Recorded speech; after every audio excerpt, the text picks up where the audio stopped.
चाहिए सब, सेवा का कोई पैसा हम न दें। क्या जम्मू कश्मीर के लोग मुफ्तखोर हैं?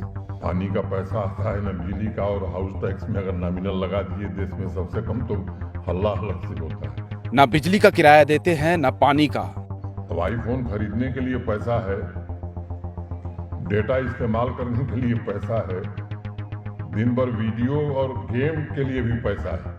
और अब प्रॉपर्टी टैक्स को लेकर भी कर रहे हैं हल्ला। जम्मू कश्मीर जैसे एक छोटे से यूनियन टेरिटरी में जहाँ न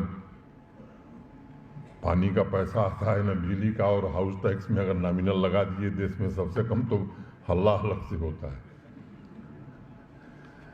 चाहिए सब, सेवा का कोई पैसा हम न दें। मैं समझता हूं कि इस पर सबको विचार करने की आवश्यकता है। जनता सर्वोपरि है, जनता के हितों का ध्यान रखना ये प्रशासन की जिम्मेदारी है। लेकिन जो सक्षम लोग हैं, अगर वो सेवाओं के लिए शुल्क नहीं देंगे, अब आईफोन खरीदने के लिए पैसा है, डेटा इस्तेमाल करने के लिए पैसा है, दिन भर वीडियो और गेम के लिए भी पैसा है।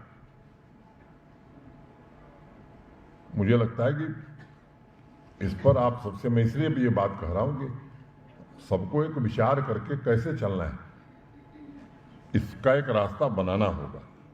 जम्मू कश्मीर में इस वक्त हर तबका जो है वो प्रॉपर्टी टैक्स का विरोध कर रहा है, चाहे वो वकीलों की बात की जाए, चैम्बर की बात की जाए, आम व्यक्ति की बात की जाए या पॉलिटिशियंस की बात की जाए।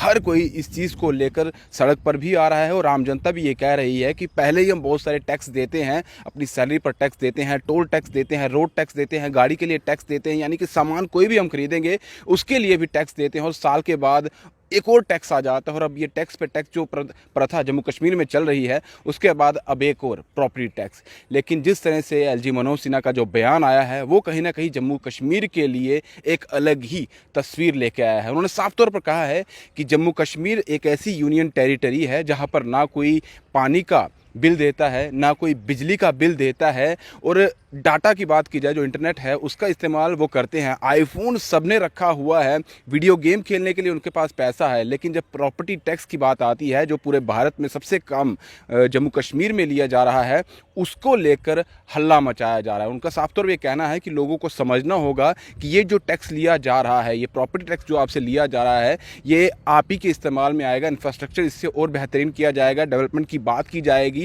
लेकिन एक और चीज़ यहाँ पर निकल के आई है, जो उन्होंने साफ तौर पर कहा है कि जम्मू कश्मीर के लोग जो है ना बिजली का किराया देते हैं ना पानी का किराया देते हैं। क्या आप इस बात से सहमत हैं? और ये भी उन्होंने कह दिया है कि आईफोन रखने वाले प्रॉपर्टी टैक्स जो सबसे कम है वो नहीं दे पा रहे, उसको लेकर हो हल्ला कर रहे हैं। आपको अपनी प्रॉपर्टी के हिसाब से ही जम्मू कश्मीर में प्रॉपर्टी टैक्स देना होगा। और ये भी कहा जा रहा है कि अगर आपका जो लैंड है वो 1000 स्क्वायर फीट से कम है तो आपको कोई प्रॉपर्टी टैक्स नहीं देना होगा। लेकिन ये भी बात समझने वाली है, अगर उसी लैंड में आपने 2 मंजिला मकान बनाया है, 3 मंजिला मकान बनाया है, तो उस सभी चीज़ को काउंट किया जाएगा, उस पूरे एरिया को काउंट किया जाएगा, और कितना स्क्वायर फुट बनता है आप खुद हिसाब लगा लीजिए कि उसके बाद आपका प्रॉपर्टी टैक्स बनता है या नहीं बनता है। ये भी क्लियर करने वाली बात है। तो आप एलजी मनोज सिन्हा जी ने जो कहा है उस बात से कितना सहमत है?